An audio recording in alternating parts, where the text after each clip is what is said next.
Okay, na kuita wewe mama mpya, new mom in town, au wewe unayetarajia kuwa mama, yani kubeba ujauzito. Kuna mambo ambayo yapaswa uyazingatie kabla ya kumleta mgeni wetu duniani, au kabla ya wewe kubeba ujauzito. Aidha unapoitizama video hii sasa hivi wewe ni mjamzito.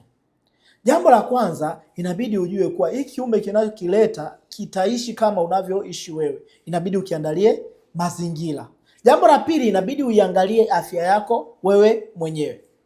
Inabidi uandae ratiba yako ya vyakula gani inapaswa ule, vyakula gani inapaswa usile. Sawa? Na jambo la tatu, uitabidi uhakikishe huyo mwenza wako ulionao, je, atakuwa ni very supportive wakati wa kipindi hicho cha ujauzito? Sawa? Hata kipindi ambapo utaenda kujifungua kuna mambo mawili yanaweza kutokea. Inaweza ikawa ni normal delivery au C-section. Je, utakuwa naye sambamba? Haya, tayari ushamleta mgeni wetu, tunampenda, tunafurahi kumuona, sawa? Ila kumbuka huyo mgeni, changamoto itayotokea wa kwanza ni wewe. Inabidi uandae nguo zake. Na nguo sio zile za kupewa, ni zile za kununua wewe mwenyewe. Wanawake wengi wana tabia akija kujifungua anachukua nguo za watu wengine, anachukua kwa ajili ya kumvisha mwanae. Ni jambo baya, sisi lipendi, sawa? Ila kwa mtu anawezekana hali yake sio nzuri kiuchumi, anaweza akazichukua zile nguo, ila kisha unazichemsha na maji ya moto.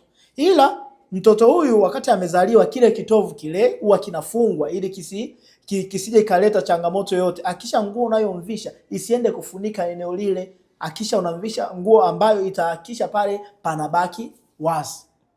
Ila vipi kuhusiana na afya yako wewe mwenyewe? Vyakula gani unakula? Sababu wengi huwa wanashangaa wakishajifungua wanakuwa wanene kupitiliza. Hii ni kutokana na wao kula kila wanachoona kinafaa. Hapana, tunachokula ni kile ambacho kitakusaidia wewe kuweza kuwa na afya njema, ila kusaidia wewe kutoa maziwa ya kutosha wakati wa kunyonyesha.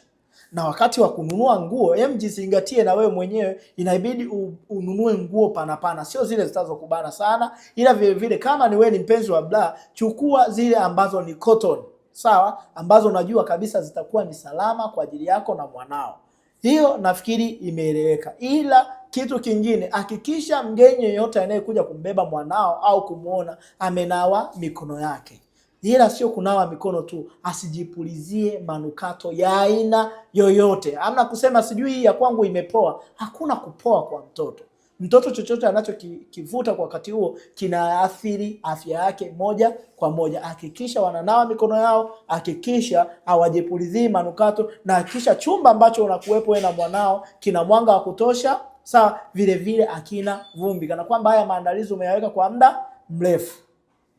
Natumai umenielewa. Na jambo la muhimu zaidi, hakikisha unakuwa karibu na mtu wa huduma za afya. Sio tu kwa kuwa ulienda tu kujifungua umemaliza. Chukueni hata namba zao kwa ajili ya kuuliza hili na lile ambalo unaona ni nini ni tofauti na hujawahi kuliona. Karibu sana New Mom in Town. Video hii share kwa rafiki yako ambaye unahisi anatarajia kuwa mama, au ambaye sasa hivi ni mjamzito. Hii itasaidia kuokoa maisha ya watu wengi na kuwapa elimu ya kutosha.